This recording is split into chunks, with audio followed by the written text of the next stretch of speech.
बहुत समय पहले की बात है। एक हरा भरा जंगल था जहाँ हर तरह के जानवर खुशी खुशी रहते थे।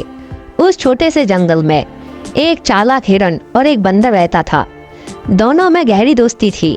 वे दिन भर साथ खेलते और फल खाते और बातें करते। उनकी दोस्ती जंगल में मशहूर थी।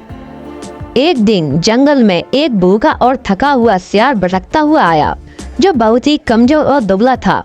उसने देखा हिरन और बंदर मिलकर फल खा रहे हैं और मस्ती कर रहे हैं।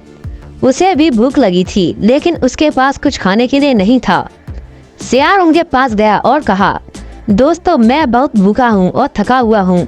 क्या तुम मेरी मदद कर सकते हो? हिरन और बंदर बहुत ही दयालु थे।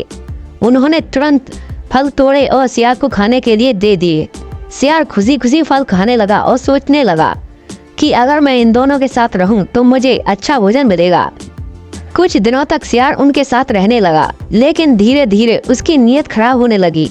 वह सोचने लगा, बंदर तो पेड़ पर चढ़ जाता है, लेकिन हिरन आसानी से पकड़ा जा सकता है।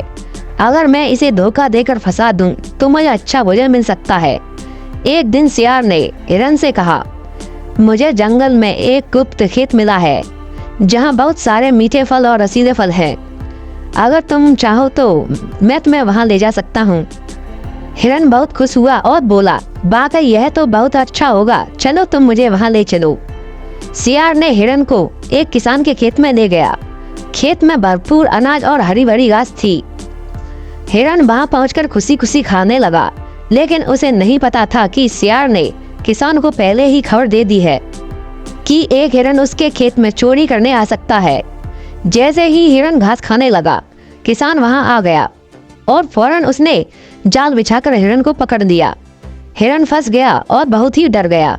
उसने सियार की ओर देखा, लेकिन सियार दूर खड़ा हंस रहा था। सियार ने कहा, हिरन भाई, मैं तो पहले ही कहा था कि गुप्त जगह है, लेकिन तुम लालच में आ गए, अब भुगतो। उधर जब बंदर को हिरन को पकड़े जाने की खबर मिली तो वह बहुत ही चिंतित हो गया। उसने तुरंत ही योजना बनाई। वह किसान के घर के पास गया और एक पेड़ पर चढ़कर खूब शोर मचाने लगा। वह इधर उधर कूदने लगा और घर की चीजें गिराने लगा। किसान परेशान होकर घर के अंदर चला गया कि कौन इतनी गड़बड़ कर रहा है। इसी बीच बंदर ने झटपट जाल की रस्सी काट दी और हिरन को आजाद कर दिया। हिरन तेजी से भागा और जंगल में जाकर रुका। पीछे पीछे बंदर भी आ गया और दोनों ने एक दूसरे को गले लगाया और खुशी से झूम उठे। जब सियार को यह बात पता चली कि हिरन बच गया है तो वह गुस्से से आग बबूला हो गया। लेकिन इस बार हिरन और बंदर सतर्क थे। उन्होंने जंगल के बाकी जानवरों को सियार की धोखेबाजी के बारे में बता दिया। अब कोई भी जानवर सियार पर भरोसा नहीं करता था। धीरे धीरे उसने जंगल में अपना सम्मान खो दिया और अकेला हो गया। तो दोस्तों, इस कहानी से हमें शिक्षा मिलती है कि सच्ची दोस्ती संकट में परखी जाती है और किसी पर भी आंख मूंद कर भरोसा नहीं करना चाहिए। तो दोस्तों, आपको यह कहानी अच्छी लगी हो तो हमारे वीडियो को लाइक करें और हमारे चैनल को सब्सक्राइब करें। Thank you.